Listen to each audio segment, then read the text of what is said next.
cette invitation, c'est avec plaisir que nous venons et que chaque prédicateur vient pour porter le conseil de Dieu. Vu les temps difficiles, les temps courts où nous vivons, nous sommes vraiment dans les derniers moments, ce n'est pas quelque chose de nouveau, vous le savez, vos prédicateurs vous prêchent ça.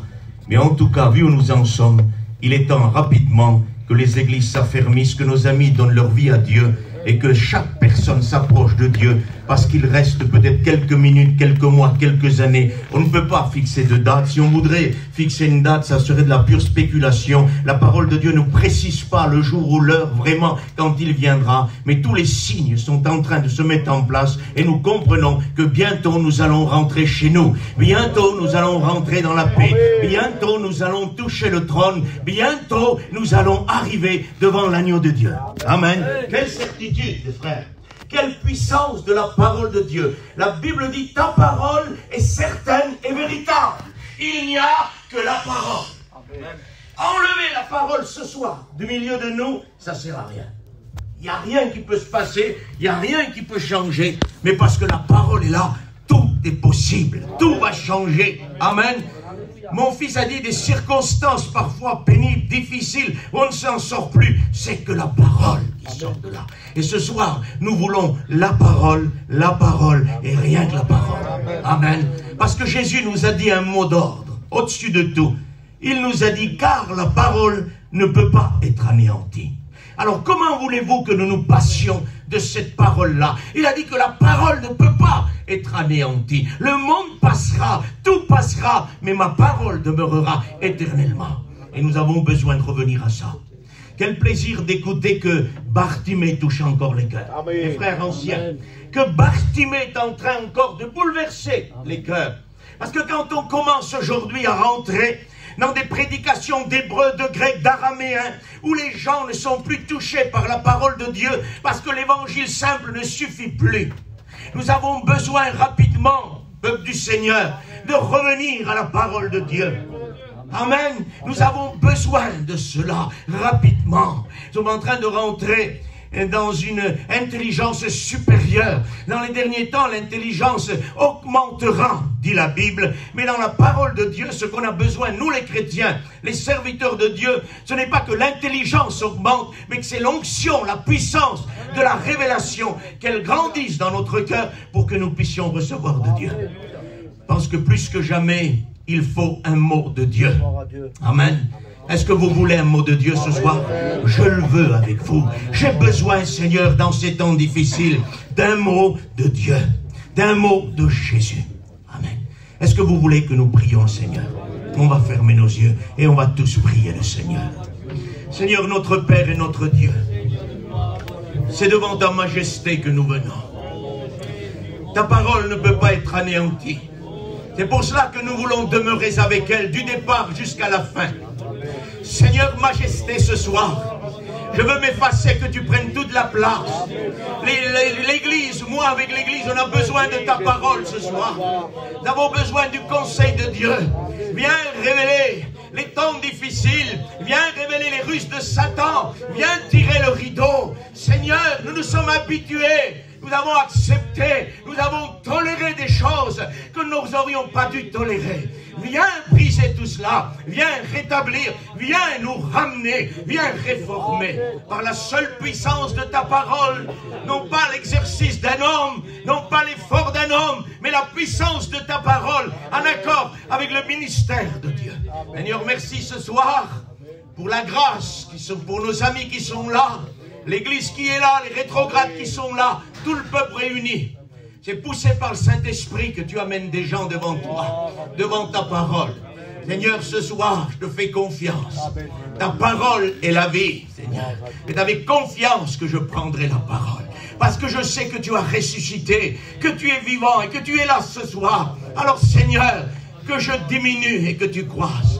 Au nom de Jésus, bénis-nous ce soir. Merci Jésus. Amen. Amen. Que Dieu en soit béni. Amen. Je lis avec vous dans le livre de l'Apocalypse, 1er chapitre, 1er verset. Révélation de Jésus-Christ que Dieu lui a donné pour montrer à ses serviteurs les choses qui doivent arriver bientôt. Et qu'il a fait connaître par l'envoi de son ange à son serviteur Jean.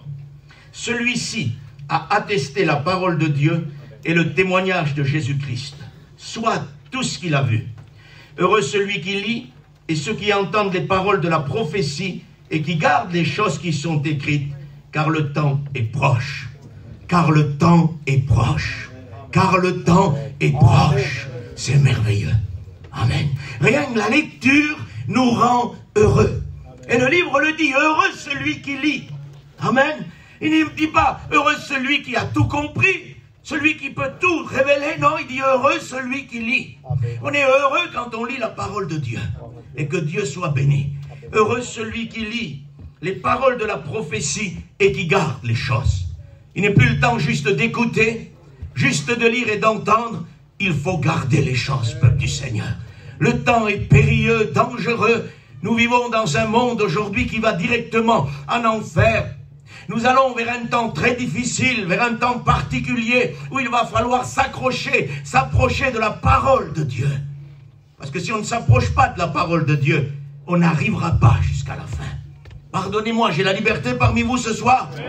Ce n'est pas un système d'église qui nous mènera au ciel. Ce n'est pas un système de chant, de prédication ou de ce que tu veux rajouter. C'est une vérité, c'est une nouvelle naissance, c'est une vie avec Dieu. Il y en a qui disent la vie de Dieu, pour la vivre comme la Bible demande, c'est difficile. Non, c'est pas difficile. La Bible dit que tout ce qui est né de Dieu triomphe du monde. C'est-à-dire que quand il y a une nouvelle naissance, il y a un triomphe derrière. Amen. Et ça ne devient pas difficile. Parce que quand on est né de Dieu, nous avons triomphé du système de ce monde. Mais nous sommes dans un temps aujourd'hui où plus que jamais, nous devons recevoir la révélation de Dieu. Quand il n'y a pas de révélation, chacun fait ce qui lui plaît. Ça veut dire qu'il se comporte comme il veut. Nous avons commencé avec la parole de Dieu, toujours nos anciens ont commencé avec la parole de Dieu et nous voulons finir avec la parole de Dieu. La fin d'une chose vaut mieux que son commencement. Amen. Excusez-moi ce que je vais dire ce soir. Vaudrait mieux encore avoir mal commencé et bien finir. Non pas avoir très bien commencé et finir mal dans les derniers temps en se détournant du saint livre. Christ a quitté le ciel pour porter l'écriture, pour porter sa parole, pour venir mourir telle une parole sur la croix. Le Seigneur est venu. La parole était Dieu et Dieu était avec la parole et la parole était Dieu. Et la parole est venue parmi nous. La parole est venue. Et cette Bible-là, c'est le Christ, ça. C'est Jésus, ça. Il faut qu'on vienne à l'évidence de ça. Ce n'est pas un livre qu'on peut poser sur notre étagère et qu'on le ressort 15 jours après rempli de poussière. Non, c'est un livre saint. C'est la sainte parole de Dieu. C'est le Fils de Dieu qui a été crucifié. C'est la parole de Dieu. Amen. Et c'est ce que nous avons besoin.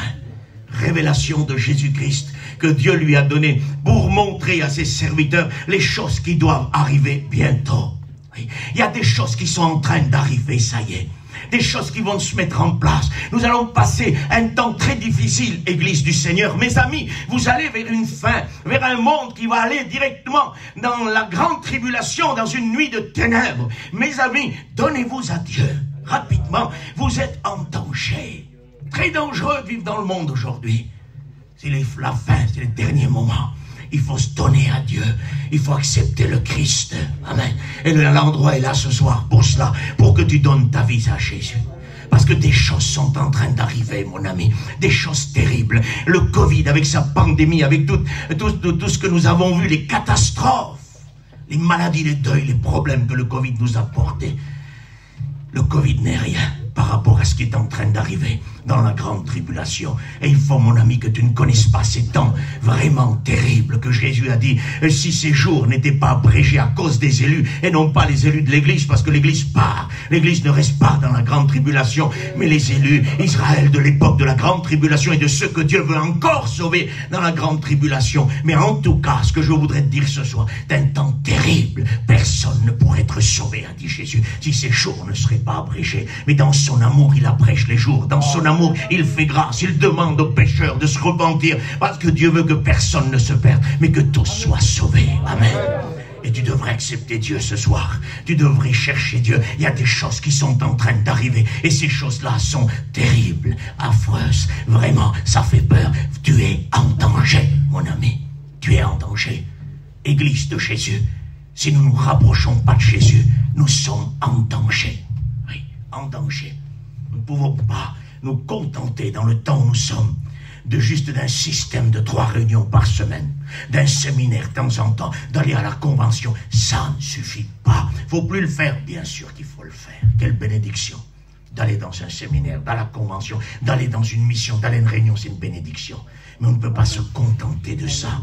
Il faut une vie intime à la maison avec Dieu. Il faut chercher Dieu à travers sa parole, à travers la prière, à travers l'intimité avec lui. Parce que ici, c'est écrit, révélation de Jésus que Dieu lui a donnée pour montrer. Est-ce que vous vous rendez compte ce que nous écoutions à travers la parole ce soir? C'est de la lecture que je fais. C'est écrit dans vos Bibles comme dans ma Bible, là. C'est Jésus qui a reçu du Père pour montrer ce qui doit arriver. Vous vous rendez compte? Est-ce qu'il n'est pas temps de se rapprocher de lui? Dans le ministère comme dans la vie chrétienne, vous croyez qu'il n'est pas temps de se rapprocher de lui pour savoir ce qui est en train d'arriver sur nous? Nous allumons parfois la télé, BFM TV, ce que tu veux, pour savoir ce qui se passe, où nous en sommes, comment on va faire, qu'est-ce qui est en train d'arriver. Il vaut mieux se mettre à genoux et de rechercher celui qui a dit, Dieu m'a donné une révélation pour la montrer à mes serviteurs. Il y en a qui passent du temps sur Internet et sur les réseaux sociaux pour chercher un message pour le temps présent. Non, c'est pas sur Internet qu'il faut chercher le message du temps présent. C'est au pied de Jésus. C'est dans l'intimité de Jésus. C'est au pied du Maître. C'est dans l'humilité, dans la recherche de Matthieu 6, quand il dit, toi, rentre dans ta chambre, ferme la porte derrière toi, et là le Père sera là, le Fils sera là, et le Saint-Esprit sera là. Et là, nous recevrons une révélation pour le temps présent. Nous sommes en train vraiment de vivre les derniers moments et nous avons besoin de cette révélation-là. Il le dit ici, c'est quand même clair. Ça parle comme à des enfants. Dieu m'a donné une révélation que je dois montrer à mes serviteurs. Amen. Que c'est simple, la parole de Dieu. Christ a une révélation, il veut la donner à ses serviteurs de Dieu. Amen. Assez aujourd'hui de s'embarrasser avec Internet, réseaux sociaux, Instagram, Zélo et tout ce que tu veux. On a besoin de courber le genou devant Dieu. Amen. Oui, c'est ce qu'on a besoin. La technologie n'a rien porté dans l'Église, ne portera jamais rien.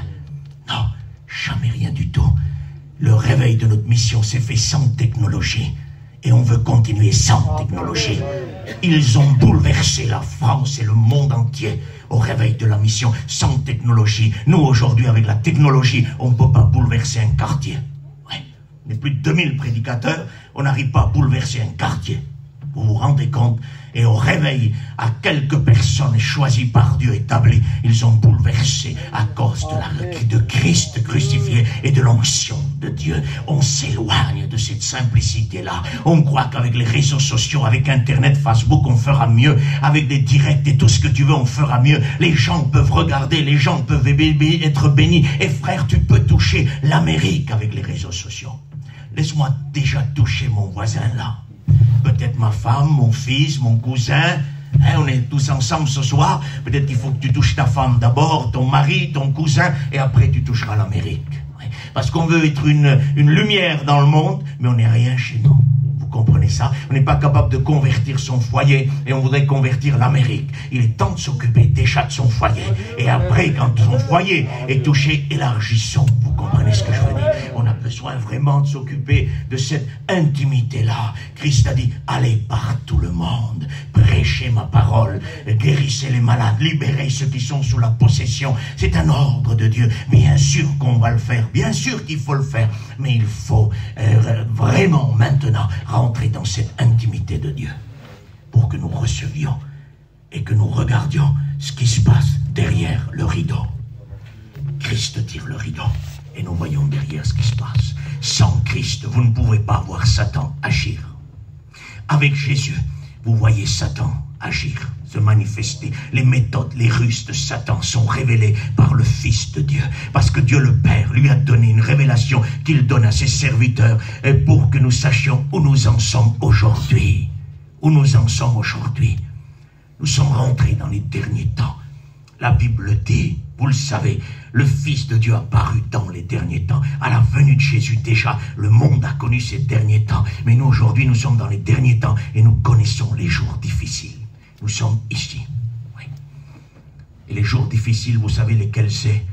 C'est les jours d'apostasie venant, les jours de séduction, les jours de méthodes sataniques qui sont en train d'arriver, les nouveaux systèmes de prédication, les nouveaux systèmes de chant, les nouveaux systèmes de témoignage, le divertissement dans l'église en bas du mont Sinaï. Quand Moïse était face à face avec Dieu, l'église en bas s'est corrompue et elle est passée dans un divertissement. Ils se sont assis pour manger et boire et ils se sont levés pour se divertir.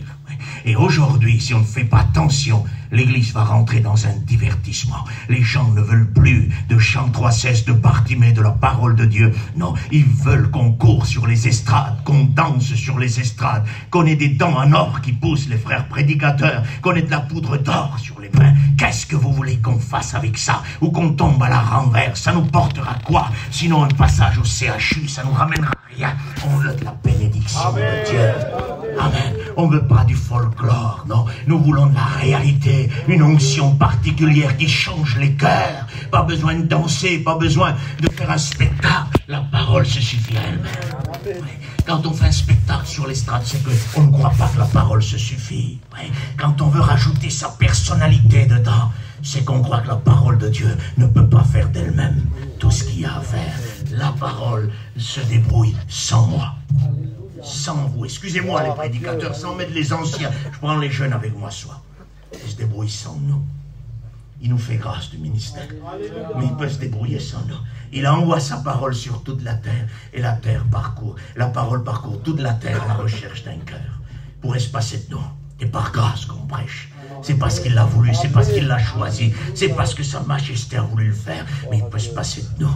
La parole peut tout, la croix peut tout, le Christ peut tout et que Dieu en soit béni. Amen. Merci au Seigneur pour la grâce de Dieu. Révélation de Jésus-Christ que Dieu lui a donnée. Il est temps maintenant de revenir devant Jésus. Absolument, de revenir devant Jésus. On a une catégorie de chrétiens et de serviteurs de Dieu qui se lèvent aujourd'hui et qui ne viennent plus à la parole de Dieu, mais on s'accroche à l'Internet. On apprend à prêcher sur Internet. On apprend à prêcher, à chanter sur Internet. On apprend à témoigner sur Internet. Non, on a besoin vraiment de revenir à la parole. La parole apprend toutes choses. L'onction ne nous apprend pas à prêcher. On n'apprend pas à prêcher. On prêche par l'onction. On donne par l'onction. Et on ne sait pas faire si l'onction n'est pas là. Enlever l'onction au milieu d'un message, le prédicateur n'a rien à dire. Il s'assoit immédiatement sur sa chaise. En 3 secondes. Si l'onction ne se manifeste pas au bout de 5 minutes quand on prend la place sur l'estrade, moi, pour ma part, moi je cours dehors. J'ai rien à dire. Comprenez ça? C'est l'onction qui nous donne à avancer. C'est ça qu'on a besoin. Une onction particulière. On veut revenir à la parole. Parce que Jésus dit, j'ai une révélation pour vous. J'ai des choses cachées que personne ne connaît. Oui. À celui qui vaincra. Dans le livre de l'Apocalypse, c'est dit dans une église, à celui qui vaincra, je donnerai de la manne cachée. Amen. La manne cachée. Dieu a dit à Moïse, Moïse, tu mettras de côté un homère de manne et tu le garderas pour ta descendance. Parcourez la Bible, vous ne retrouvez plus la descendance qui ouvre cette manne pour être nourrie. Seulement dans la parole de Dieu, dans le livre de l'Apocalypse, vous trouvez une manne cachée. Il parlait de la descendance spirituelle de l'Église. Il parlait des chrétiens, de toi, de moi. Il disait, mets ça de côté, cache cette manne. Et là, c'est plus Moïse qui va ouvrir la manne, mais le Seigneur Jésus lui-même dit, à celui qui vaincra, je donnerai de la manne cachée. Amen. Mis de côté pour le temps de difficulté d'aujourd'hui. Une nouvelle parole, un nouvel esprit. Non, il n'y a qu'une seule fois, un seul baptême, un seul esprit, une seule parole. Il n'y a rien de nouveau, mais c'est reprendre cette parole et que Dieu la révèle pour le temps présent. Amen. Avec le même Bartimée, la même croix, le même Jésus souffrant, le même Jésus humilié, le même Jésus rejeté, mais une révélation pour le temps présent, le temps d'aujourd'hui. Amen. Nos anciens qui ont commencé le réveil n'ont jamais changé de Bible. C'est quand même curieux, les frères prédicateurs. Avec le temps, ces hommes de Dieu établis par Dieu, ils auraient pu changer de Bible. Non, mais la Bible qu'ils avaient, c'est la Bible qu'on a aujourd'hui. Donc nous n'avons jamais changé de Bible. Mais le Seigneur, avec le temps, avec les années où nous avons avancé, a donné par le Saint-Esprit une révélation progressive tous les jours, tous les années, et ça avance, ça avance. Et ça va continuer. Mais nous sommes en train de fermer cette révélation. Parce que nous avons ouvert la porte du monde, et le monde fait éruption dans l'Église. Nous avons toléré des choses, Église de Dieu, que nous aurions jamais dû tolérer. Nous avons accepté que le monde rentre dans l'Église. Oui, avant, tu disais, quand tu voyais un chrétien, fais attention, il ne faut surtout pas que tu vas dans le monde. Aujourd'hui, il faut que tu fasses vraiment attention que le monde ne rentre pas chez toi. Parce que la Bible dit, j'ai vu les nations rentrer dans mon sanctuaire. Ça veut dire que le monde est rentré dans l'Église à travers les réseaux sociaux. À travers tout ce que nous avons aujourd'hui, la technologie, le monde a fait une entrée dans l'Église de Jésus-Christ. Il est temps encore pour nous de fermer tout ça, ou alors de s'éloigner de la révélation de Dieu. Si nos chrétiens veulent être bénis, il faut fermer ça. Si nos prédicateurs veulent être bénis, il faut fermer ça. Sinon, jamais on ne pourra arriver à être béni, à être prêt. Ça sera trop tard. Quand on se réveillera, ça sera une surprise. Je viendrai te surprendre, dit le Seigneur à l'église de Sardes. Il y a quelques hommes qui marcheront avec moi, qui sont en vêtements blancs. Mais les autres, s'ils ne se réveillent pas, s'ils ne s'affermissent pas, je viendrai te surprendre au moment où tu ne t'y attends pas. Et l'effet de surprise peut être là d'un moment à l'autre. Peuple du Seigneur, d'un moment à l'autre, Christ peut revenir. On peut ne pas finir la réunion et qu'il soit là. Oui. L'apôtre Jean a dit, petits enfants, c'est la dernière heure. C'est la dernière heure. Il a résumé son assemblée à 1 heure. Ça veut dire qu'en 1 heure, il n'y a plus de préparation, il n'y a plus rien. Il faut être prêt. Ça peut partir d'un moment à l'autre. Ça peut déclencher un signal donné à la voix de l'archange, au son de la trompette de Dieu. Les morts en Christ ressusciteront. Puis nous qui serons restés, nous partirons. Et ainsi nous serons toujours avec le Seigneur. Consolez-vous donc par ces paroles. Oui, quelle parole de consolation. Comprenez? Ça peut partir d'un moment à l'autre. À un signal donné. À un signal donné. Nous avons besoin de savoir que la Bible dit quand la totalité des païens seront rentrés. Pourquoi que Paul dit ça? Quand la totalité des païens seront rentrés. Ça veut dire que quand le dernier converti de la grâce rentrera, Dieu seul connaît le nombre. Dieu seul le connaît. Il y en a qui spéculent. Au Matthieu 25, 5 folles, 5 sages, moitié sauvés, moitié pas. C'est des spéculations. Il n'y a rien qui nous permet de dire ça. Mais le nombre, Dieu le sait. Quand la totalité des païens sera rentrée, alors, à ce moment-là, le Christ reviendra.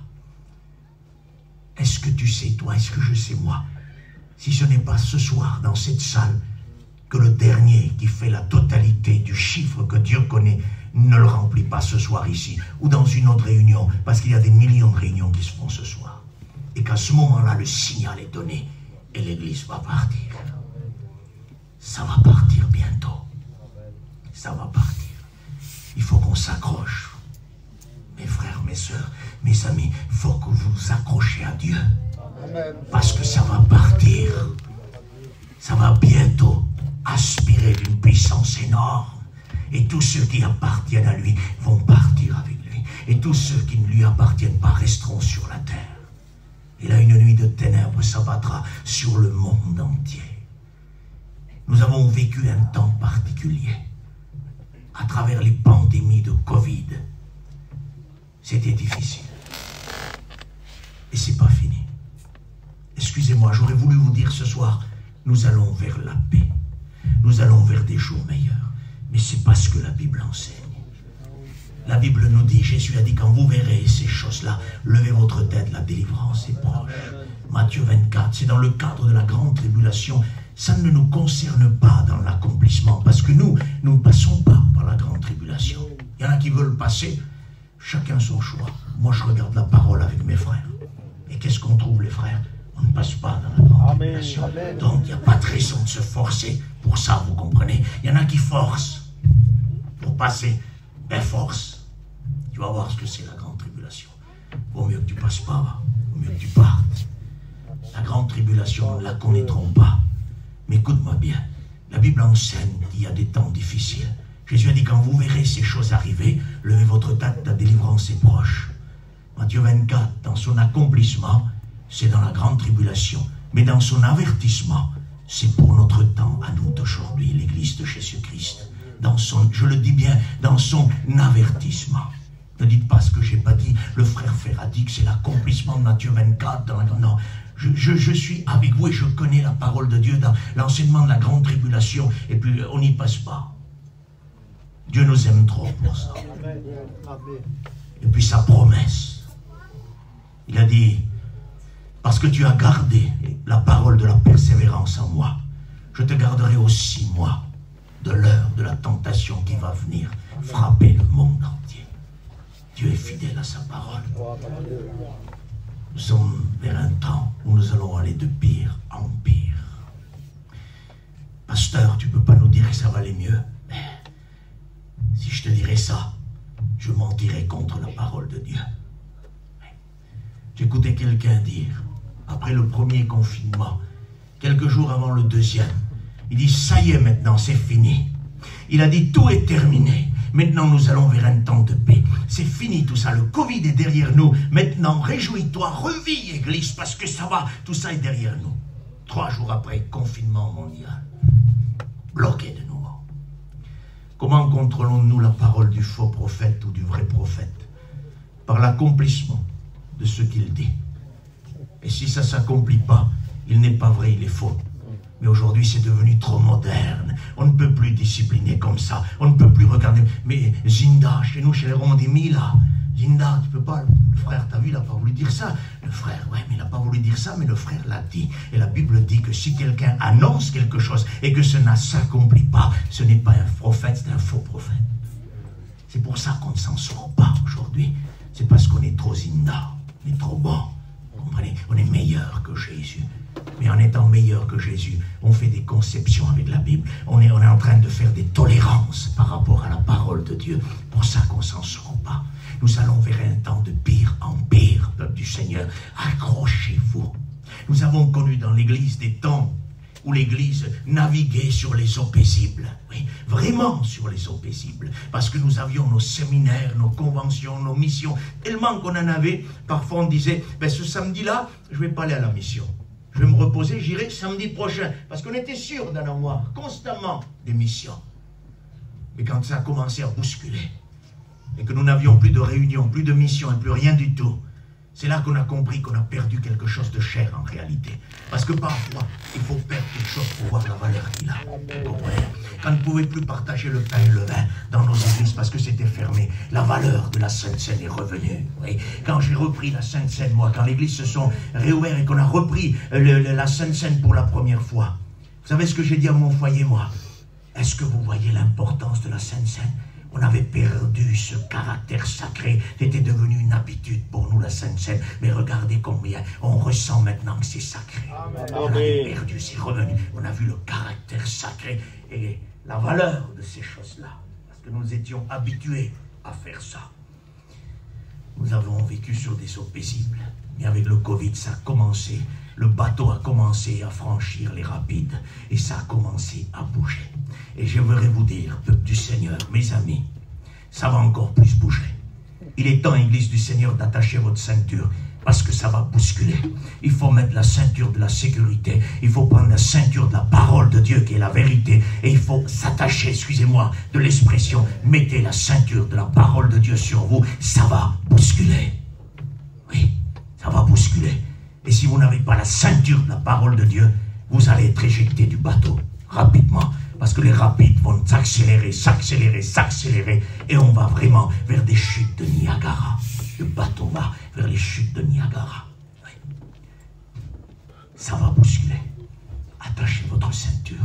Le monde va vers l'enfer. Ça descend. Et Jésus a dit à son Père, Père, paix du monde pour le moment toujours. Je te demande de les protéger du monde. Nous sommes avec le bateau dans le monde qui va vers l'enfer et vers ces dernières heures. Alors laissez-moi vous dire que le bateau va bouger. Ça va bousculer.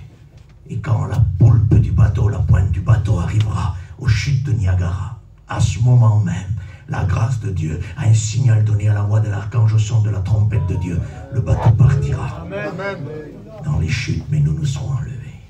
Mais nous avançons vers la fin. Vous comprenez l'image que Dieu veut nous donner ce soir? Ça va bousculer. Accrochez-vous, accrochez la ceinture. Nous n'allons pas être perdus si nous accrochons la ceinture dans le bateau. Nous n'allons pas être éjectés. Mais si on n'a pas la ceinture de la parole de Dieu, nous allons être éjectés du bateau. Éjectés. Et on ne pourra pas faire un round devant le monde avec ses démons et ses convoitises et tout ce qu'il y a.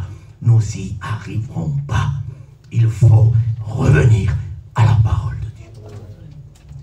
Êtes-vous d'accord? Amen. Il faut revenir à lui. Le livre de Joël dit: revenez en moi de tout votre cœur. Ne déchirez plus vos vêtements, mais déchirez vos cœurs. Amen. Assez le temps, mes frères, nous ne l'avons plus de déchirer nos vêtements en symbole de repentance visible aux yeux des hommes. Oh, peut-être que peut-être tu ne pourras pas crier, peut-être tu ne pleureras pas devant les hommes, mais à l'intérieur, ça va s'exploser, ça va s'ouvrir et ton cœur va être brisé. Qu'est-ce qui t'est arrivé? Qu'est-ce que tu as fait pour être dans l'état où tu es ce soir? Je suis libre avec vous ce soir. Qu'est-ce qui t'est arrivé? Qu'est-ce qui t'est arrivé? Le Seigneur va nous le dire, ce qui t'est arrivé ce soir, à travers la parole de Dieu, parce qu'il dit révélation de Jésus-Christ que Dieu lui a donnée. Et dans la révélation que Dieu lui a donnée, dans les choses qui doivent arriver, il y a une très grosse séduction et une très grosse attaque qui arrive contre l'Église de Jésus-Christ. Et cette attaque-là est de grande envergure. Nous avons en face de nous une ultime attaque de Satan qui vient contre l'Église et particulièrement contre les serviteurs de Dieu. Et j'aimerais qu'on soit, s'il vous plaît, attentifs. Dans les choses qui doivent arriver, nous avons une attaque qui va attaquer en plein front l'Église de Jésus. Et il faut vraiment que Dieu nous révèle le moyen de combattre l'adversaire et la fausse révélation qui est en train d'arriver, parce que nous sommes en train, en face de nous, de se préparer une armée puissante. Satan et ses démons, une armée mise de côté pour le temps de la fin, est en train de démarrer, elle a déjà démarré. Elle frappe l'Église, les serviteurs, et nous avons besoin d'arrêter tout ça. Il faut l'Écriture. J'aimerais lire avec vous, s'il vous plaît, ce soir. On ne va pas se presser, il est quelle heure? 9h20. On est chez nous, on ne va pas se presser. Vous comprenez? Si on se presse, on ne pourra pas. Ne pas se presser. Quand Dieu aura fini, il aura fini. Et on ne commencera sûrement pas quand il finira. On va s'arrêter. Regardez, lisez avec moi si vous voulez, pour ceux qui ont la parole de Dieu, Apocalypse chapitre 2, verset 18. Voilà ce qui est en train d'arriver dans les temps où nous sommes. Écrit à l'ange de l'église de Thyatire: voici ce que dit le Fils de Dieu, celui qui a les yeux comme une flamme de feu et dont les pieds sont semblables à de l'airain ardent. Je connais tes œuvres, ton amour, ta foi, ton fidèle service, ta constance et tes dernières œuvres, plus nombreuses que les premières. Mais ce que j'ai contre toi, c'est que tu laisses la femme Jézabel, qui se dit prophétesse, enseigner et séduire mes serviteurs pour qu'ils se livrent à la débauche et qu'ils mangent des viandes sacrifiées aux idoles. Je lui ai donné du temps afin qu'elle se repente, et elle ne veut pas se repentir de sa débauche. Voici, je vais la jeter sur un lit et envoyer une grande tribulation à ceux qui commettent adultère avec elle, à moins qu'ils ne se repentent de leurs œuvres. Je frapperai de mort ses enfants, et toutes les églises connaîtront que je suis celui qui sonde les reins et les cœurs. Je rendrai à chacun de vous selon ses œuvres. À vous tous, à tous les autres de Thyatire, qui ne reçoivent pas cette doctrine, et qui n'ont pas connu les profondeurs de Satan, comme il les appelle. Je vous dis, je ne mets pas sur vous d'autres fardeaux, seulement ce que vous avez, retenez-le jusqu'à ce que je vienne. Amen. Que Dieu soit béni. Nous sommes en train de voir ici, dans les choses qui sont en train d'arriver, qu'il y a ici cette révélation ici. Et je ne voudrais pas te parler de la parole de Dieu, de l'église de Thyatire dans son histoire. Ce qui m'intéresse ce soir, c'est ce que Jésus a nous révélé là-dessus. Cette révélation cachée, cette manne cachée qui est là dans l'écriture. Il est temps qu'on s'approche de ce livre-là, église de Dieu, d'une manière spirituelle. Nous sommes aussi aujourd'hui en train de voir, on s'approche du livre de l'Apocalypse, et on veut y trouver des hélicoptères, des bombes atomiques, ce que tu veux, d'accord, ça y est. Il faut trouver aujourd'hui, par la grâce de Dieu, le chemin de la révélation de Dieu. Amen. À ce que Dieu puisse nous fournir cette révélation et qu'on puisse la transmettre. Amen. Parce qu'on a besoin de ça. Le Seigneur dit ici à cette église, je connais.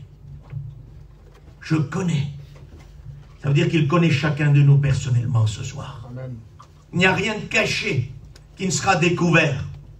Je ne peux pas me cacher, tu ne peux pas te cacher ce soir. Les yeux du Seigneur sont des flammes de feu. Et il dit, je connais particulièrement ce que tu fais quand personne ne te voit. Le Seigneur connaît.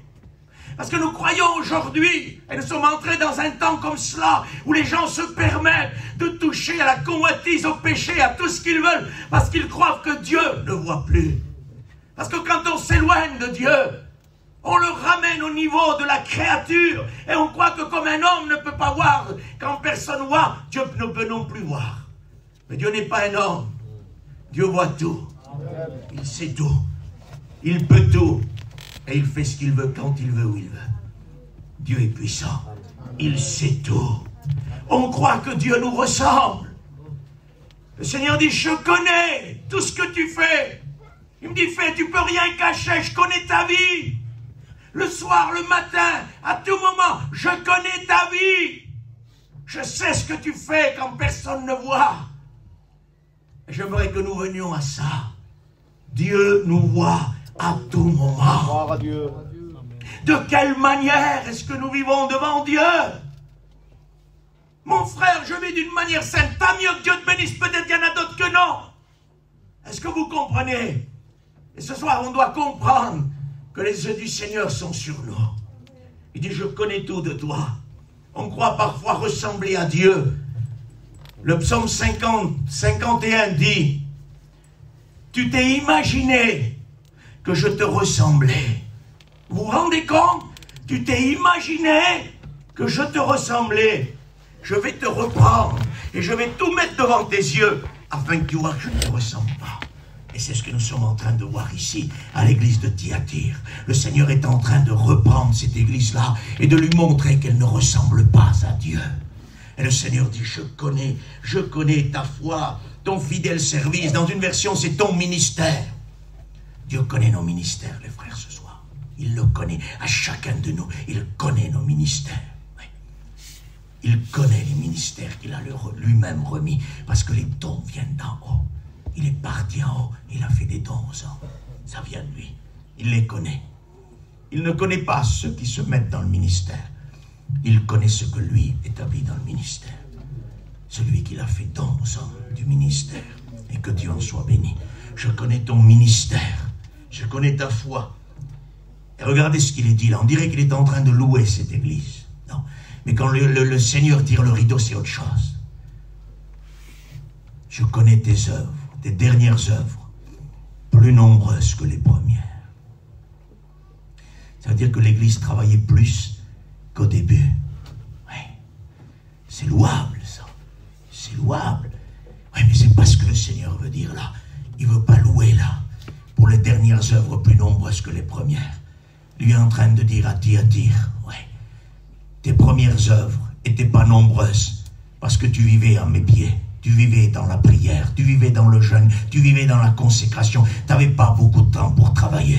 Mais avec le temps, tu as remplacé l'intimité avec l'activité. Et aujourd'hui, tu travailles plus que ce que tu te consacres. Et dans les temps où nous sommes, il y a plus d'activité que d'intimité. Nous sommes en train de voir des hommes qui ne prient plus, des femmes qui ne prient plus, qui ne se consacrent plus. On monte sur l'estrade pour chanter sans consécration. On monte sur l'estrade pour prêcher sans consécration. On monte témoigner sans consécration. Et si tu dis, il faut que quelqu'un qui témoigne se présente devant Dieu, qui chante, qui se présente devant Dieu. Mes frères, voyons, on rigole, tu vois, c'est martien l'affaire là, ouais. Mais c'est pas martien pour la Bible, non. C'est normal qu'un instrument soit consacré. Amen. Parce qu'un témoignage a une valeur. On ne témoigne pas pour avoir rempli un programme. Non. Moi, quand quelqu'un témoigne, moi, je m'attends qu'il y a des hommes qui sortent. Quand quelqu'un chante un cantique, je m'attends à ce que des hommes sortent. Vous comprenez ça? Mais il nous faut des hommes et des femmes consacrés à l'évangile. Il ne faut pas beaucoup d'activité dans les derniers temps. Il faut beaucoup d'intimité. Frère, il y a des gens qui se perdent. Bien sûr que je suis avec vous. Si je suis là avec vous ce soir avec mes frères prédicateurs, c'est qu'on a bien compris qu'il y a des gens qui se perdent et que les églises se perdent et qu'on a besoin de travailler pour affermir. On a compris ça. Mais on ne peut pas donner si on n'a pas reçu. Un homme ne peut pas donner s'il n'a pas reçu. C'est une règle biblique. On a oublié ça. On a oublié ça. On croit qu'on peut donner si on n'est pas devant Dieu. Mais on pourra donner ce qui appartient à l'homme, mais jamais ce qui appartient à Dieu. Un homme peut donner ce qu'il a en lui-même. Son caractère d'homme, sa compréhension d'homme, son calcul d'homme. Mais quand on parle de Christ, de l'onction, de la révélation, il faut Dieu. Amen. Il faut le ciel. Amen. Des nombreuses œuvres, plus nombreuses que les premières. Oui. L'église de Philadelphie, c'est une église qui part avec Dieu. Le Seigneur lui dit, je viens bientôt, retiens ce que tu as, que personne ne prenne ta couronne. Il n'est pas en train de la louer pour les nombreuses œuvres là-bas. Il lui dit, tu as peu de puissance. Écoutez bien, tu as peu de puissance. Mais tu as gardé ma parole. Tu travailles pas trop. Tu prêches pas trop. Tu n'as pas trop d'activité. Mais tu as gardé ma parole. Et ce qui te permet d'être enlevé. Parce qu'il dit, j'ai mis une porte devant toi que personne ne peut fermer. Ça, c'est la porte de l'enlèvement, chapitre 4, verset 1er. J'ai vu une porte ouverte. Il y en a, dans les commentaires, on la cherche avec les portes de Néhémie, dans l'Ancien Testament. Mais nous lisons la Bible. Et quand on lit la Bible, elle n'est pas loin. Chapitre 3, il parle d'une porte à ouvrir. Chapitre 4, la porte est ouverte. C'est la porte de l'enlèvement. Comprenez ça? On ne veut pas de la théologie. Nous voulons de la révélation. Vous comprenez ça? La théologie t'enverra chercher la porte dans l'Ancien Testament pendant des heures. La révélation te montrera qu'elle est à la page suivante, en chapitre 4. Tout simplement. Vous comprenez la différence entre théologie d'homme et révélation du Saint-Esprit? C'est ça qu'on a besoin. Tu as peu de puissance. Prêche pas beaucoup, hein. Tu fais pas trop de choses, et moi j'ai trop d'activités. Hein. Parfois il y en a qui te disent, moi, je n'ai même plus le temps de prier tellement que je fais réunion par semaine. Ouais. Je fais plus de 8 réunions par semaine.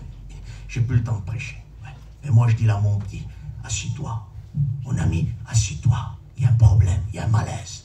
Parce que si tu fais plus de réunions et que tu n'as plus de temps de prier, il y a une règle biblique qui passe à côté. Tu ne peux pas donner si tu n'as pas reçu. Après, je le sais avec vous, il y a des temps parfois où on n'a pas le temps de se consacrer. C'est vrai. Parfois, vous avez, moi, je pars à le missionnaire en Roumanie, je fais partie de l'œuvre là-bas, et quand on part pour 10 jours, c'est vrai qu'on n'a pas le temps de se consacrer. Mais le Seigneur ne nous dit pas, c'est pas grave. Le Seigneur nous demande de le faire avant et après le voyage. C'est normal. On n'a pas le temps de faire dans le milieu du travail, mais il faut le faire avant. Il faut recevoir pour donner. On ne peut pas faire comme ça. D'année en année, travailler, sans jamais prier, rechercher Dieu. Mais à un moment donné, l'Église va ressembler à des hommes et non pas à Christ. Pourtant, l'apôtre Paul a dit, il faut grandir à maturité du Christ. Il faut lui ressembler. Vous comprenez? Et on ne peut pas ressembler à Dieu si nous ne recevons pas de Dieu. C'est impossible que Dieu nous aide. Ce que j'ai contre toi, c'est que tu laisses cette femme Jézabel enseigner à mes serviteurs à se livrer à la débauche et à manger des viandes sacrifiées aux idoles. Excusez-moi de la lecture, je ne peux pas être plus poli que Dieu. C'est écrit là. Comprenez bien, ce soir, je ne peux pas faire autrement. Écrit là, je ne peux pas changer l'écriture. J'ai voulu le faire il y a quelques années. Et le Seigneur m'a repris sévèrement. Il m'a dit, tu ne peux pas être plus poli que moi. Parce que les frères, j'essayais de lire, mais j'essayais de contourner quelques mots. Le Seigneur m'a dit, non, tu ne peux pas. Tu ne peux pas être plus poli que moi. Il faut que tu lises comme c'est écrit la parole de Dieu. Et il m'a dit, le Saint-Esprit a assez de tact pour rester respectable, plus que toi. J'ai compris la leçon. À partir de là, j'ai lu la Bible comme elle est. Vous comprenez? Et on doit la lire comme elle est. Parce que si on la lit d'une autre manière, on va donner un coup de main à Satan pour camoufler les choses. Parce qu'ici, il parle de débauche. Pardonnez-moi, d'impudicité, le contraire de la pudeur.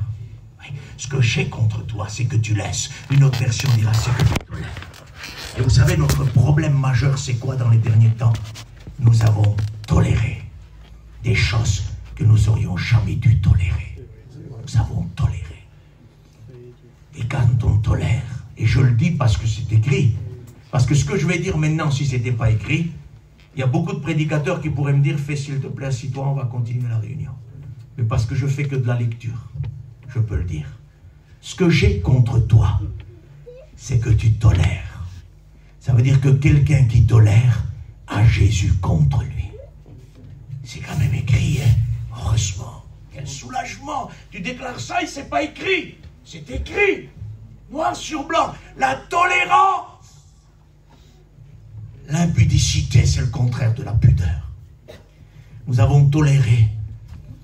Nous avons perdu la morale, la pudeur dans l'Église. Il est temps de revenir à la morale dans l'Église. Et vous savez ce qui nous aide à faire ça? Est-ce que j'ai la liberté parmi vous? Amen. Ce sont les réseaux sociaux, la télévision et tout ce qui en suit nous aide à devenir impudiques. Vous allez comprendre ce que je veux vous dire. Nous sommes en train dans la télévision de voir des choses atroces. Oui. N'endurcissez pas votre cœur. Écoutez Dieu quelques instants, s'il vous plaît. Vous allez comprendre. T'exagères, frère, la télé quand même. Faire la pudeur avec la télé, voir un petit film, frère, oui. Moi, j'ai jamais parlé contre la télé. Je le fais parce que Dieu me demande de le faire. Vous comprenez? Mais il faut que nous comprenions des choses parfois que nous savons.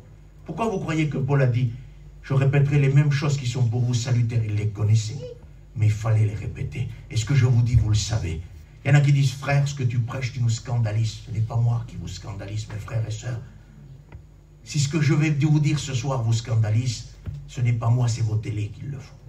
C'est ça le scandale. Ce n'est pas moi. On peut parler librement. Amen. Ce que j'ai contre toi, ce que tu tolères.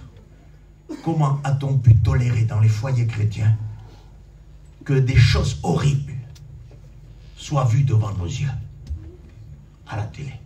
Frère, on a le programme quand même, n'exagère pas. Mais moi je te parle en plein midi. En plein midi. Dans une publicité Amazon ou Orange, tu as deux personnes de la même nature qui sont en train de se livrer au péché devant nos yeux. Et parfois, il y a la maman, le papa, les enfants, le prédicateur, la maman chrétienne, les petits-fils et tout le monde qui est là.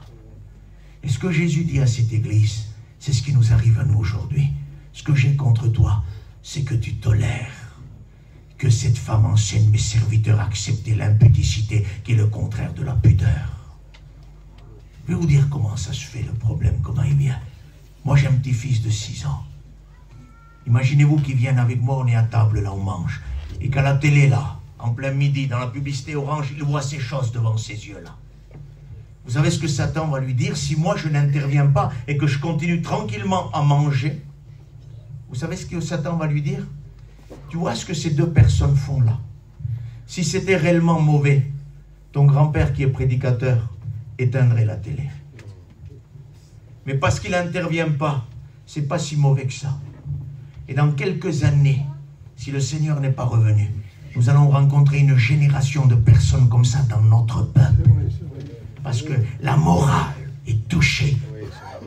Nos anciens avaient plus de morale que nous les chrétiens aujourd'hui. Oui. Parce que ma grand-mère, je m'en souviens à l'époque, moi, on regardait la télé, frère. Et il y avait sur la plage un monsieur qui n'avait pas de t-shirt. Pas grand-chose, compris? Il n'avait pas de t-shirt. Il dit, change, il est tout nu. Mais il n'est pas tout nu, il n'a juste pas le t-shirt, il est tout nu. Si aujourd'hui il aurait vu la télé, il aurait fait un infarctus. Comprenez? Ils étaient moralement plus purs que nous. On accepte des choses, Église de Dieu, qu'on ne doit pas accepter. Dans des foyers chrétiens, on a toléré. tolérer au milieu du foyer que des choses atroces devant nos yeux soient là. J'étais chez ma fille il y a à peu près un mois. Elle m'a dit, je pars au cours, je vais me dessin animé avec le petit, reste avec lui. Je dis, d'accord. Dessin animé, 5 minutes après, 2 personnes comme ça, là, des Mickey, là, sont venus. Je dis, enlève ça tout de suite, ces choses diaboliques, là. Imaginez-vous que je vois pas ça, le petit regarde le film. Satan veut dire, t'as vu, c'est mignon, tout ça. Qu'aujourd'hui, on nous demande de choisir. Hein. Tu es un garçon ou tu es une fille, tu as le droit de choisir. Hein. Tu peux faire un peu ce que tu veux. Non, on n'a pas le droit de choisir, c'est Dieu qui choisit. Amen. Amen. Et ce n'est pas nous qui choisissons. Oui, Satan veut corrompre l'enseignement de la Bible et corrompre la création et la créature de Dieu. Mais nous ne choisissons pas. Dieu ne s'est pas trompé quand il a fait une fille, ne s'est pas trompé quand il a fait un homme. Amen. Amen. Et c'est ça notre enseignement. Amen. Et on commence à tolérer. Et les choses qui étaient répugnantes, on les accepte doucement à cause des réseaux sociaux. Écoutez, nous avons toléré dans l'église les réseaux sociaux. Et nous en sommes là à cause de ça aujourd'hui. Nous n'avons plus de prière, plus de jeûne, plus de consécration à cause des réseaux sociaux. TikTok et tout ce que tu veux dans l'église n'a pas sa place. C'est des réseaux diaboliques où il y a eu des challenges de mort. Des jeunes se sont suicidés à cause de ces réseaux-là. Et nous, on immerge l'église là-dessus. On en est où, mes frères et sœurs? On en est où? Et nos anciens de la mission, au réveil, auraient vu cette affluence de réseaux sociaux. Ils auraient crié à la fausse doctrine, au secours. Ils auraient crié. Il y a quelque chose qui rentre chez nous, qui ne devrait pas rentrer. Nous, aujourd'hui, on laisse tout rentrer. Ce que j'ai contre toi, ce que tu as toléré. Tolérer les réseaux sociaux au point qu'aujourd'hui on ne lit plus les Bibles à cause des réseaux sociaux. Combien de temps que nous passons sur les réseaux sociaux? Je connais ta vie, je connais ton heure que tu passes avec moi et je connais l'heure que tu passes avec les réseaux sociaux. Il y a des grands-mères et des grands-pères qui passent plus de temps aujourd'hui étant chrétiens à regarder les réseaux sociaux qu'à lire. Les grands-mères ce soir, arrêtez-vous avec les réseaux sociaux. Recherchez la face de Dieu. Vous avez un témoignage à donner. Vous avez une vie à transmettre. Arrêtez avec ça. Priez. Cherchez Dieu. Des grands-mères, au lieu de prier, sont sur les téléphones. Trouvent des affaires là. Ils montrent à l'autre. Puis aujourd'hui, ils ne se déplacent plus. Ils envoient le lien. Écoute voir, je t'envoie le lien. J'ai trouvé un broc là, une affaire, une vaisselle là. Je t'envoie le lien. Puis l'autre, dans sa caravane, il envoie le lien et ainsi de suite. Et on est virtualisé, on est transporté. Déconnecte-toi, connecte-toi au ciel, connecte-toi à Jésus. Les grands-mères, il y a meilleure chose à faire que passer du temps sur les réseaux sociaux. Parce que derrière une grand-mère, il peut y avoir de grandes bénédictions. Oui. L'apôtre Paul nous l'enseigne dans le livre de Timothée. Vous savez ce qu'il dit, l'apôtre Paul à Timothée? Timothée, la foi précieuse que tu as dans ton cœur, je l'ai déjà vu dans ton aïeul, dans ta grand-mère, et puis je l'ai vu dans ta mère, et maintenant je la vois dans toi. Ça veut dire que la grand-mère Timothée n'était pas sur Facebook, elle était avec la parole de Dieu. Amen. Elle était en train de prier, se consacrer, et à cause de ça, la mère de Timothée s'est convertie, et à cause de la mère de Timothée, Timothée s'est converti aussi. La grand-mère n'a pas transmis à la fille un Facebook ou un lien. Elle a transmis la vie. Et la vie a transmis un ministère. Oui, comprenez ça. Derrière une grand-mère, il peut y avoir un ministère qui nous parle jusqu'à aujourd'hui à travers le livre de Timothée. Oui, mais une grand-mère ne passe pas du temps sur les réseaux sociaux. Elle passe du temps en prière, à genoux, en cherchant Dieu, dans la consécration, dans le jeûne et dans la prière. Ce que j'ai contre toi, ce que tu as toléré. Toléré. Tolérer, c'est accepter pour Dieu. Et quand on tolère, on a Dieu contre nous. Vous comprenez ça? Nous avons besoin de ne plus tolérer. Nous avons toléré trop de choses. Comment se fait-il que nous avons toléré ça dans des foyers chrétiens? On aurait dû fermer la porte aux réseaux sociaux tout de suite. Je le dis souvent, les réseaux sociaux auraient pu nous donner un petit coup de main. Mais nous avons abusé avec ça. Aujourd'hui, ce n'est pas un coup de main qu'ils nous donnent. C'est une batte de baseball en pleine figure. Ça défigure l'église. Ça abat l'église. On n'a pas besoin de ça. On a besoin de revenir à Dieu. Amen. Oui, nos anciens ont fait plus de travail que nous sans ça. Et pas nous qu'on va faire plus de travail qu'avec ça là. On a besoin de revenir à l'onction de Dieu et de chercher Dieu. Amen. Amen. Nous avons toléré. Frère, tu veux qu'on enlève nos télé? Non, ça. Moi, écoutez, moi, j'ai pas de leçon à vous donner ce soir. En plus, il y a des gens vraiment plus âgés que moi ici. Je n'ai pas envie de donner de leçons. Un prédicateur ne donne pas des leçons. Un prédicateur prêche l'évangile. C'est à vous de voir. C'est à vous de constater ce que vous avez toléré ou vous n'avez pas toléré. Et Dieu voit et il connaît. Il connaît. Combien de temps passons-nous sur notre téléphone? Nous avons toléré que des chrétiens ne prient plus pour qu'ils soient sur les réseaux sociaux. Vous croyez que c'est normal? Comment se fait-il qu'on a toléré des chrétiens qui ne prient plus? La Bible est remplie de prières où on pousse les gens à prier. Epaphras, votre frère, combat pour vous dans les prières. L'apôtre Paul dit, priez pour moi pour qu'une porte s'ouvre quand je prêche. Toute la parole de Dieu. Quand Pierre était en prison, l'église persévérait dans les prières. Elle persévérait dans les prières. Qu'est-ce qui nous est arrivé pour tolérer aujourd'hui que les gens ne prient plus et qu'ils aient plus le téléphone dans la main? On aurait dû crier au secours quand les réseaux sociaux ont fait irruption dans l'église. On aurait dû dire non, le téléphone reste dehors ou il est éteint. Amen. On le fait dans les réunions de jeunes. Ah vrai ça? Dans les réunions de jeunes, on confisque les téléphones. Ben, faudrait le faire aux plus âgés aussi. Amen. Ouais. On confisque aux jeunes en voulant dire qu'ils ne sont pas raisonnables, les jeunes. Ils ne peuvent pas tenir leur téléphone. Mais en vérité, les anciens aussi ne sont pas raisonnables. Il faudrait qu'on leur prenne le téléphone aussi. Amen. Ouais. Parce que parfois, tu les vois dans la réunion en train de fouiller dans leur téléphone. Tu as toléré. C'est pour ça que nous sommes dans cet état-là aujourd'hui. Et on ne s'en sortira pas si on ne se repent pas. Comprenez ça? Je lui ai donné du temps pour qu'elle se repente, mais elle ne veut pas se repentir. Il y a des gens qui ne veulent plus se repentir. Ils sont bien dans leur situation. Ils écoutent des messages de Dieu de repentance et ils ne veulent plus se repentir. Nous sommes bien comme nous sommes. Nous sommes riches, nous nous sommes enrichis, nous n'avons besoin de rien. Seigneur dit, oui, mais moi je vais te dire ton état réel. Tu es pauvre, aveugle, misérable et nu. Tu n'as rien du tout. Je te conseille de te repentir. Vous comprenez?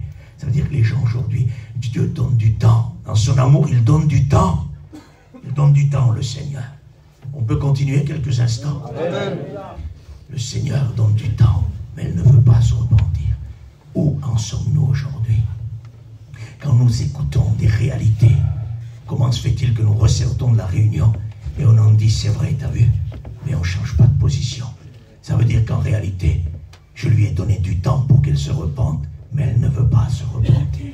Elle veut rester dans sa position.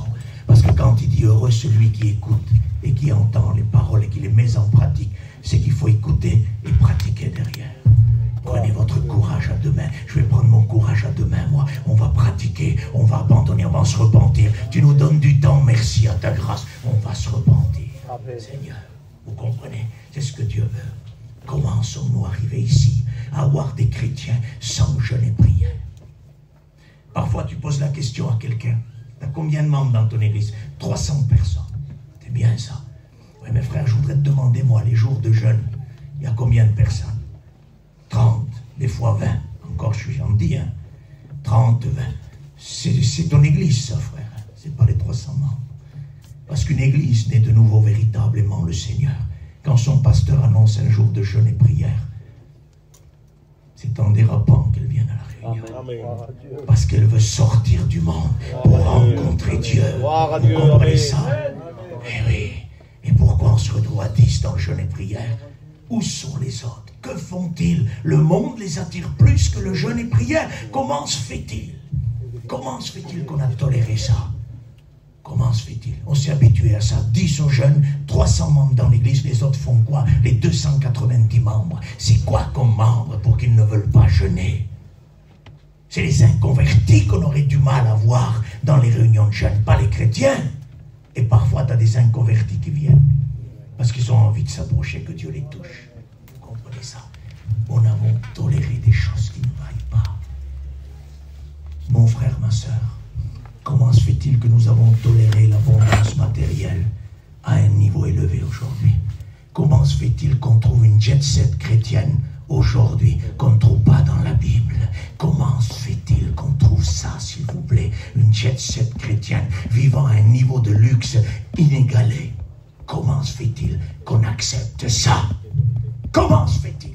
Écoute, le frère, il a tout le temps vécu dans les milliards, il sait ce qu'il a tout le temps eu de l'argent. Mais il est temps qu'il change. Il garde son argent, il ne brûle pas. Mais il est temps, aujourd'hui, les choses anciennes sont passées, les choses sont devenues nouvelles. Et dans le fruit de l'esprit, il y a de la maîtrise en tout. Il faut se maîtriser. Il faut que le serviteur soit réglé dans toute sa conduite. Il y a des serviteurs qui vivent jet set. Est-ce que c'est normal?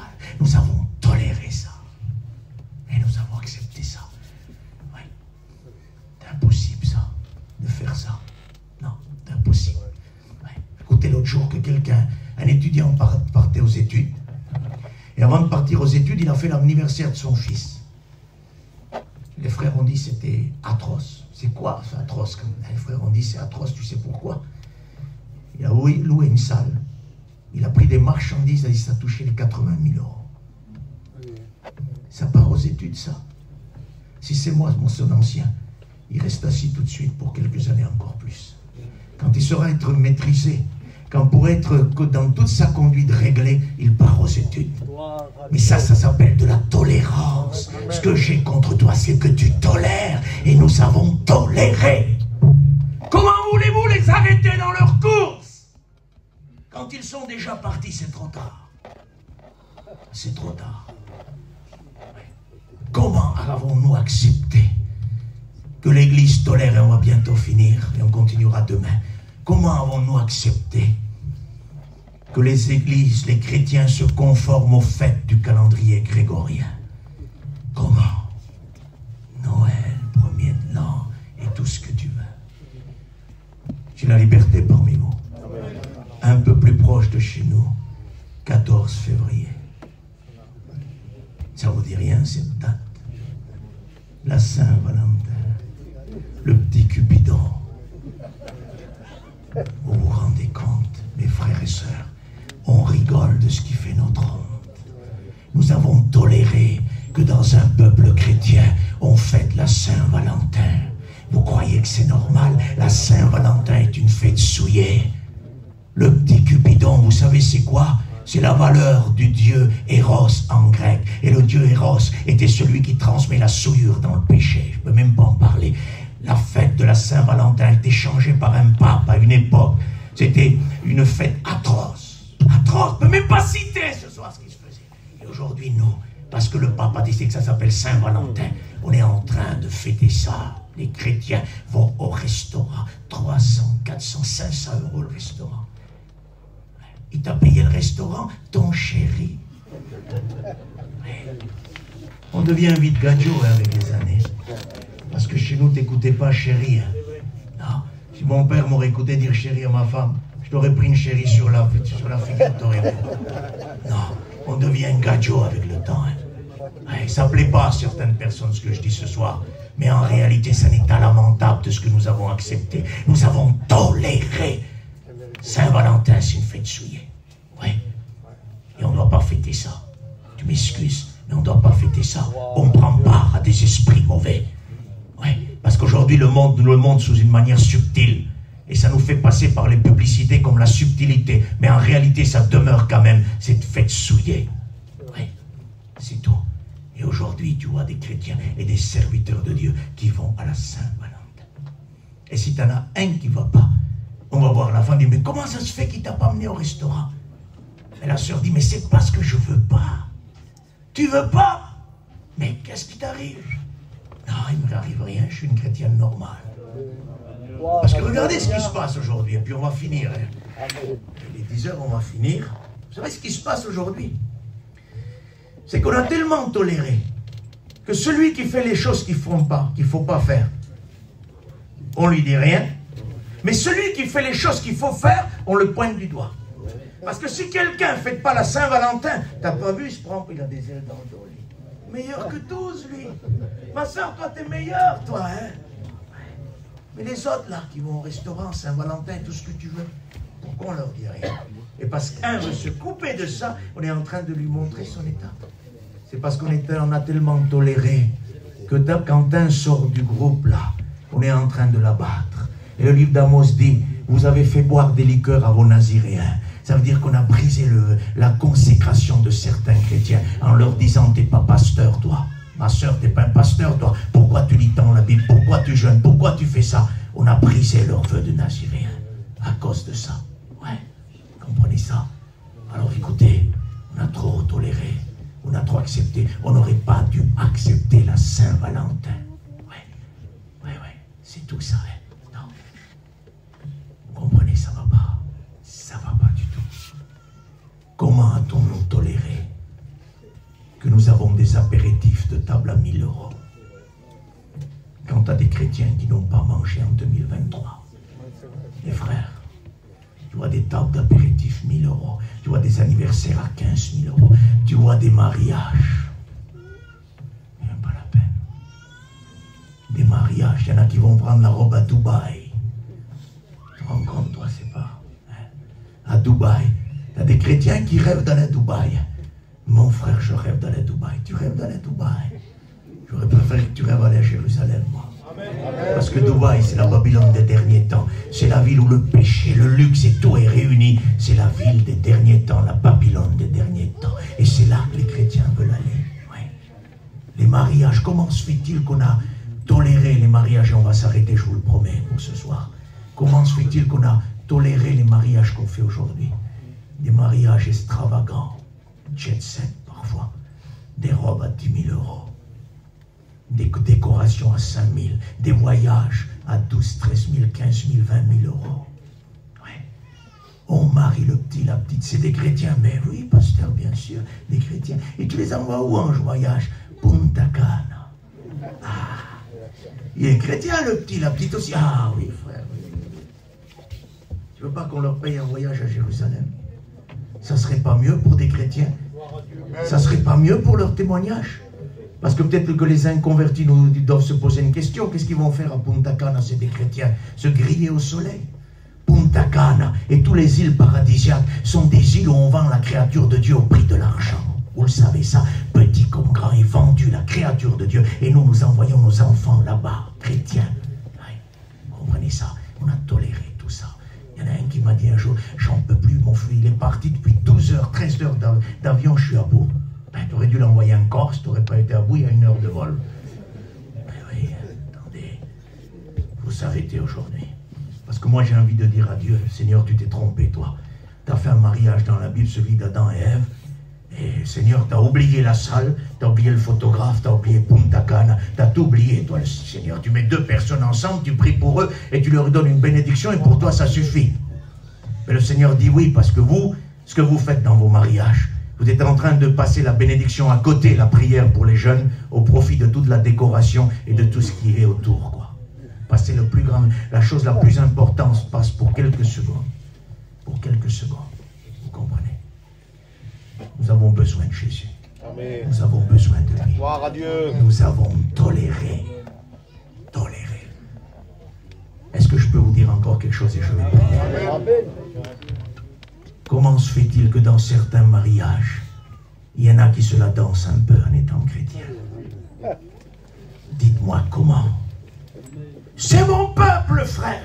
Ton peuple, c'est enfant de Dieu, ton peuple. Amen. Parce que quand on se convertit à Jésus, on perd son identité raciale. Il n'y a plus de juifs, il n'y a plus de grecs, il n'y a plus de roms, il n'y a plus d'espagnols, il n'y a plus de manouches, de sédentaires. C'est un seul corps en Christ. Amen. Les roms ne peuvent pas danser. Manouche ne peut pas danser. On ne peut pas danser, c'est pas possible. Non. C'est de la tolérance, ça. Certains dansent parce que c'est de la tolérance. Et on a tellement toléré qu'après un nombre d'années, on ne peut plus régler l'affaire aujourd'hui. Alors, certains serviteurs, que leurs filles se marient, sont en train de danser, mais lui, moi, je danse pas, je suis pas pour la danse. Moi, ouais, mais t'as ta fille qui danse. Hein. Faut s'arrêter maintenant. Il faut s'arrêter. Si on ne peut pas empêcher sa fille de danser, on ne pourra pas empêcher l'église de danser. Parce que celui qui ne peut pas gérer son foyer, ne peut pas gérer le foyer à l'extérieur de l'église. Vous comprenez? Il faut déjà balayer chez soi. Et que si on ne peut pas balayer chez soi, qu'on n'essaie pas de balayer chez les autres. N'amenons pas notre autorité de peuple dans l'œuvre de Dieu. Vous comprenez ça? Aujourd'hui, c'est insupportable de voir apparaître sur l'estrade la personnalité d'un Rom, d'un Manouche, d'un sédentaire, de ce que tu veux, d'un Chinois. Non. L'homme de Dieu perd ça, ce qu'il est, pour présenter Jésus. Aujourd'hui, tu trouves encore des Roms, encore des Espagnols, encore des Manouches. Non. Perdons notre identité et donnons à Dieu tout ce qu'il y a. Tout ce qu'il y a. Comment se fait-il qu'on tolère ça, s'il vous plaît? Comment Comment se fait-il? Il y en a un qui se fait arrêter s'il danse, l'autre peut danser. Il n'est pas arrêté. C'est quoi ça? On m'explique un peu. C'est de la pure tolérance. Et Jean-Baptiste va dire, Jean-Baptiste voyait vous venir beaucoup de pharisiens à son baptême. Il a dit, mais qui vous a appris à fuir la colère à venir? Il voulait dire, mais qui vous a appris à croire que juste prendre le baptême, vous allez éviter la colère de Dieu? Non, il faut une repentance, se donner à Dieu, et c'est à ce moment-là que Dieu nous change. Mais il a dit, mais qui vous a appris? On doit dire, qui c'est qui vous a appris à vivre comme vous vivez aujourd'hui? Et moi j'aimerais donner, mais qui vous a appris, qui m'a appris à tolérer comme on tolère aujourd'hui, pour en arriver à ne plus discipliner à cause qu'on a toléré? Parce que tolérer, c'est accepter. Une fois que tu as toléré, tu ne disciplines plus. La tolérance y est, elle reste. Vous comprenez ça? Ouais. Comment a-t-on toléré que des chrétiens travaillent du matin au soir, que des sœurs font le ménage du matin au soir, et qu'elles ne prient pas et qu'elles ne cherchent pas Dieu? C'est impossible ça. On ne peut pas tolérer. Nous avons besoin de briser l'esprit de tolérance. Vous comprenez ça? Et c'est en se repentant et en prenant des décisions que ça va se briser. On peut dire toute la nuit ce soir, c'est vrai, c'est vrai, c'est vrai. Mais si on ne prend pas une position, à dire moi, la danse c'est fini. Moi, le mariage comme ça c'est fini. Moi, les réseaux sociaux c'est fini. Ça avancera 20 ans. Parce qu'il dit, je lui ai donné du temps, mais elle ne veut pas. Il faut vouloir, vous comprenez? Sinon ça n'avancera pas, ça ne changera pas. On restera toujours comme ça. Je disais avec les frères avant de commencer la réunion, il faut être un homme de Dieu pour s'humilier. C'est-à-dire, j'ai toléré, frère, quelque chose. Eh bien, aujourd'hui, je dis, Seigneur, je m'excuse, peuple du Seigneur. Vous voyez, j'ai une église, supposons. Mais église de Dieu, je m'excuse. J'ai toléré jusqu'à aujourd'hui. Mais Dieu m'a montré que la vérité, c'est ça. Donc aujourd'hui, zéro tolérance. Ce que j'ai accepté, je n'accepte plus parce que Dieu m'a parlé. Et ça, c'est des hommes de Dieu qui savent s'humilier. Et qui sont capables de dire, Dieu m'a parlé, je reprends les rênes, et maintenant la tolérance, je vais la briser. Mais sinon, on continuera à danser, on continuera à faire des extravagances, on continuera à vivre comme nous vivons.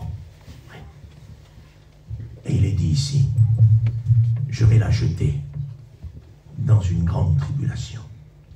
Ça veut dire que l'église de tolérance ne rentre pas au ciel, elle rentre dans la grande tribulation. La vraie n'a pas part. Donc c'est pas la vraie ici. Elle est en train de tolérer. On tolère, il n'y a pas de ciel. Vous comprenez? Et on est en train de trop tolérer dans les derniers temps. Il faut déjà agir dans son foyer. Moi, je dis, c'est tolérant chez moi. Et je suis capable de dire, je me suis trompé, ma femme. Mais tu m'as laissé faire ça pendant 20 ans. Excuse-moi, je me suis trompé, Dieu m'a parlé. Aujourd'hui, on ne le fait plus. On ne le fait plus. Mon fils, tu fais plus ça. Tu m'as laissé faire ça. Maintenant, je ne le laisse plus. Parce que la parole m'a parlé. Parce que Dieu m'a parlé. C'est des hommes de cette crampe-là qu'il nous faut. Est-ce que vous comprenez? Qui sont capables de s'humilier et de dire, je vais le faire. Ouais. Tu tournes un chapiteau, ouais. Toutes les années, on a fait ça. Mais cette année, on ne fait plus ça. Parce que Dieu m'a parlé et je vais faire comme Dieu demande de faire. Et vous allez voir les bénédictions. Amen. Est-ce que vous voulez compris ce soir? Seigneur notre Père, devant ta face, devant ta grâce, c'est devant toi que nous venons.